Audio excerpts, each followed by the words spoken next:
अगर इस वीडियो पे आप सभी ने क्लिक किया है तो मेक श्योर आपने कभी ना कहीं साइको किलर्स के बारे में सुना होगा, पढ़ा होगा या देखा होगा। तो आज हम बात करने वाले हैं टेड बंडी के बारे में। एफबीआई के अकॉर्डिंग ये एक ऐसा साइको किलर है जो कि बहुत ज़्यादा चार्मिंग, मास्टरमाइंड और सबसे ज़्यादा नोटोरियस बोल सकते हो तुम इसको। तो हाँ, आज हम बात करने वाले हैं Ted Bundy the American psycho killer के बारे में। मैं थोड़ा-सा आपको बता देता हूँ यहाँ पे टेड बंडी के बारे में, जो कि और साइको किलर से इसको काफ़ी ज़्यादा डिफरेंट बनाती है। टेड बंडी ने 30 से ज़्यादा मर्डर्स किए हैं, वो भी 7 अलग-अलग स्टेट्स में। 24 नवंबर 1946 ये वो दिन है जिस दिन एक साइको किलर पैदा हुआ था, जिसका नाम पड़ता है टेड बंडी। अपने 3 साल ग्रैंड पेरेंट्स के साथ गुजारने के बाद फिलिपीडिया के टमाको में उसने अपना हाई स्कूल कंप्लीट किया, वुडरो विल्सन हाई स्कूल से। So where he graduated in 1965। अगर आप सभी को इस चीज़ के बारे में और भी डिटेल में जानना है, उसके क्वालिफिकेशंस या उसके सिबलिंग्स के बारे में या उसके पेरेंट्स के बारे में, तो मैंने इसका लिंक नीचे दे दिया है डिस्क्रिप्शन में, आप जाके वहाँ पे डिटेल में पढ़ सकते हैं। ये काफ़ी ज़्यादा बोरिंग हो जाता, तो मैंने थोड़ा सा ओवरव्यू देने के लिए कुछ चीज़ें कलेक्ट की है, जैसे कि उसके सिबलिंग्स की वाला फ़ोटो जो कि तुम देख सकते हैं।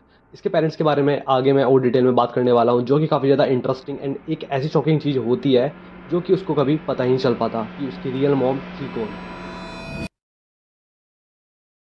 अब हम बात करने वाले हैं टेड के कुछ रिलेशनशिप्स के बारे में। जिसका पहला रिलेशन होता है, उस लड़की का नाम होता है स्टेफनी ब्रोक, जिसको मिलता है वॉशिंगटन यूनिवर्सिटी में 1967 में। कुछ रीजंस के कारण उनका वो रिलेशन भी अच्छा नहीं चल पाता। उसी के ठीक 3 साल बाद वो मिलता है एक और लड़की से, जिस लड़की का नाम होता है एलिजाबेथ कैंडल। इन दोनों की एक सैरोगेट बेटी भी होती है, जिसका नाम होता है मोली कैंडल। यहाँ पे एक क्वेश्चन आता है कि टेड एलिजाबेथ कैंडल से मिलता कैसे है। जहाँ पे वो रेगुलरली ड्रिंक्स बाय करता था अपने लिए, उसी बार में एलिजाबेथ उसको पहली बार मिलती है। तभी वो उससे बातचीत करने का ट्राई करता है और उसके लिए एक ड्रिंक भी बाय करता है। तो यहाँ से काफ़ी लंबे टाइम तक इन दोनों की बातचीत शुरू हो जाती है, एंड ये एक कोई भी प्रोफेशनल या फिर लॉन्ग टाइम वाला रिलेशनशिप था ही नहीं टेड के लिए। इसके बाद भी उसके काफ़ी सारे नए रिलेशनशिप्स बनते हैं, अलग अलग अफेयर्स होते हैं। और अगर तुमको इसके बारे में और भी डिटेल में जानना है रिलेशनशिप्स के बारे में, अब हम आते हैं सीधा मेन टॉपिक के ऊपर कि टेड एक क्रिमिनल कैसे बनता है। 1974 की स्टार्टिंग में जनवरी फरवरी के बीच में उसने अपनी लॉ क्लासेस छोड़ना शुरू किया, एंड 1974 की एंडिंग तक उसने अपनी लॉ क्लासेस लेना ही बंद कर दिया था। इसी के बीच में काफ़ी सारी न्यूज़ आर्टिकल्स आने स्टार्ट हो गए थे।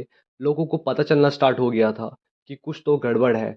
काफ़ी सारी लड़कियों की किडनैपिंग एंड गायब होने की न्यूज़ सामने आ ही रही थी। टेड के अकॉर्डिंग किडनैपिंग और मर्डर उसने पहली बार 1969 ओशन सिटी में किया था। अगर हम एनरोल बुक के अकॉर्डिंग देखें तो यहाँ पे बताया जाता है कि टेड जब 14 साल का था, तब उसने एक 8 साल की लड़की का पहली बार जो है मर्डर किया था। जहाँ से टेड काफ़ी ज़्यादा पॉपुलर होता है और चर्चे में आता है। ये वो साल था 1974, जहाँ पे कॉलेज स्टूडेंट्स की गायब होने की खबर आ ही रही थी। ये वो 6 लड़कियाँ थी जो कि इस साल में गायब हुई थी। उसी के ठीक एक साल बाद टेड को अरेस्ट कर लिया जाता है 16 अगस्त 1975 में, जहाँ पे से उसकी कार में से काफ़ी सारी चीज़ें मिलती है, जैसे कि स्की मास्क, क्रोबार एंड अलग अलग टाइप की चीज़ें, जो कि तुम स्क्रीन पे यहाँ पे देख सकते हैं। उसी के ठीक एक साल बाद टेड जेल से बाहर आ जाता है। फिर वो दूसरी बार अरेस्ट होता है एक और मर्डर के केस में 1976 में, जहाँ पे उसको नॉर्मल जेल से ट्रांसफ़र कर दिया जाता है एस्पेन जेल में जनवरी 1977 में। जैसे कि तुम सभी को मैंने स्टार्टिंग में बता दिया था कि जो टेड है उसने लॉ की स्टडीज़ करी थी, बट उसने टाइम के साथ साथ वो चीज़ें छोड़ दी थी। तभी काफ़ी सारी किडनैपिंग्स का और भी ज़्यादा आने लगा था केसेस वहाँ पे।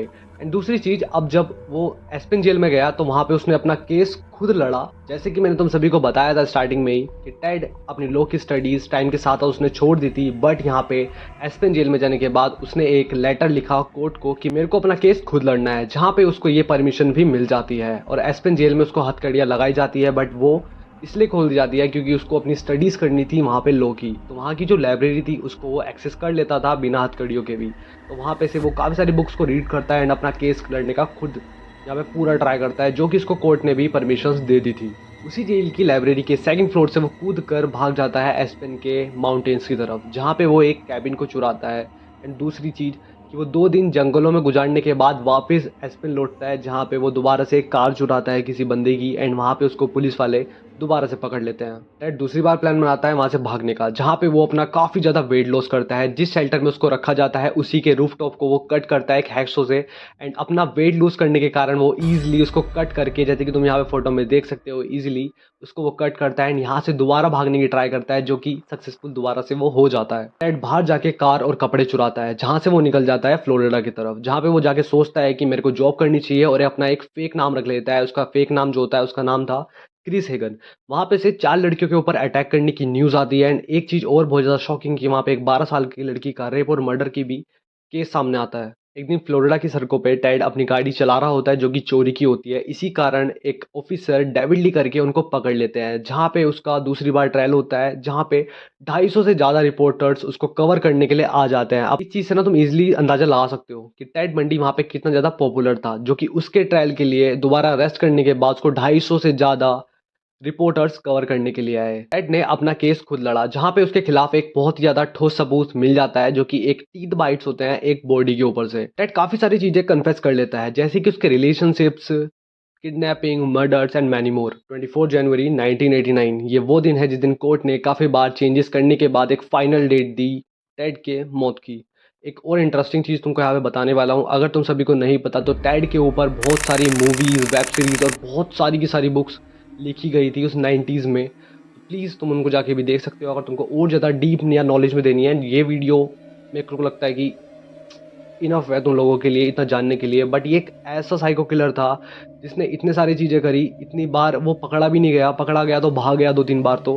टेड बंडी के बारे में एक इंटरेस्टिंग फन फैक्ट बताता हूँ। जो उसके ग्रैंड पेरेंट्स थे वो उन्हीं को ही अपना माता-पिता समझता था, और जो उसकी बड़ी बहन थी, वो उसकी रियल में बड़ी बहन थी ही नहीं, वो उसकी मॉम थी।